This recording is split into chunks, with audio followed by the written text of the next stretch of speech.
বারাসাত 2 নম্বর block BDO অফিসের সামনে বিক্ষোভ কর্মসূচি চলাকালীন সিপিএম নেতা আহমেদ আলী খানকে বেধড়ক মারধর করার অভিযোগ ওঠে তৃণমূল আশ্রিত দুষ্কৃতীদের বিরুদ্ধে। সেই ঘটনার পর 24 ঘন্টা কেটে গেল, এখনো পর্যন্ত কাউকে গ্রেফতার করা হয়নি। সেই হামলার প্রতিবাদে বারাসাত ডিএম অফিসের সামনে থেকে মিছিল করে বারাসাত যশোর রোড অবরোধ করলেন উপস্থিত গার্গী চট্টোপাধ্যায় সহ সিপিএম নেতৃত্ব।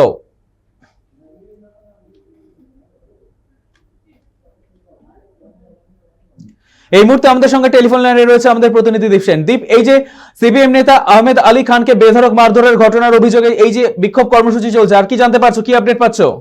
দেখো, গতকাল বারাসাত 2 নম্বর ব্লক বিডিও অফিসে কিন্তু আহমেদ আলী খান সিপিআইএম নেতা তার উপরে আক্রমণ হয়, এমনটাই কিন্তু সিপিআইএম নেতারা অভিযোগ করেন এবং তাকে আহত অবস্থায় বারাসাত যে জেলা মেডিকেল কলেজ রয়েছে সেখানে তাকে নিয়ে আসা হয়।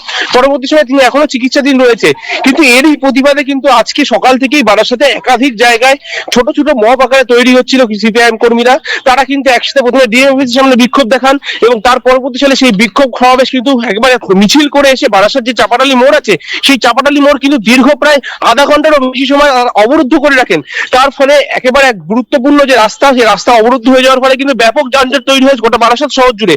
এবং পরবর্তী সালে বারাসাত পুলিশের তৎপরতা এবং দীর্ঘক্ষণ যে সমস্ত নেতারা এসেছিলেন এই মিছিলে অংশগ্রহণ করেছিলেন তাদের সাথে দীর্ঘক্ষণ কথাবার্তা বলেন পুলিশ এবং তারপরে কিন্তু সেই অবরোধ ওঠে। এখনো কিন্তু রাস্তার বিভিন্ন জায়গায় কিন্তু যানজটের মধ্যে রয়েছে, যেহেতু প্রায় 45 মিনিটের সময় প্রায় যে অবরোধ হয়েছিল রাস্তাটা একেবারে সেই রাস্তার পাশেই রয়েছে কিন্তু মেডিকেল কলেজ, সেখানে কিন্তু অ্যাম্বুলেন্সও আটকে যায় একাধিক। এই মুহূর্তে কিন্তু অবরুদ্ধ উঠে গেলেও কিন্তু পরবর্তী সময় একাধিক কর্মসূচি রয়েছে সিপিএম এর, এমনটাই জানা যাচ্ছে। সৈকত, ধন্যবাদ দীপ। বারাসাত 2 নম্বর ব্লক বিডিও অফিসের সামনে বিক্ষোভ কর্মসূচি চলাকালীন সিপিএম নেতা আহমেদ আলী খানকে বেধড়ক মারধরের ঘটনার ভিত্তিতে অভিযোগের ভিত্তিতে এখন এই মুহূর্তে যেখানে বিক্ষোভ কর্মসূচি চলছে 24 ঘন্টা কেটে গেলেও এখনো পর্যন্ত কাউকে গ্রেফতার করা সম্ভব হয়নি। হামলার প্রতিবাদে বারাসাত ডিএম অফিসের সামনে বিক্ষোভ কর্মসূচি।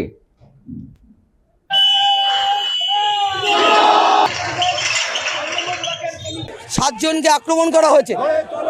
তৃণমূলের গায়ে, বিজেপির গায়ে চিমটি কাটলে তৃণমূলের লাগে, আমরা বুঝে গেছি। বিজেপির বিরুদ্ধে কথা, এসআইআর এর বিরুদ্ধে কথা, ব্লকে ডেপুটেশন দিতে গেছে।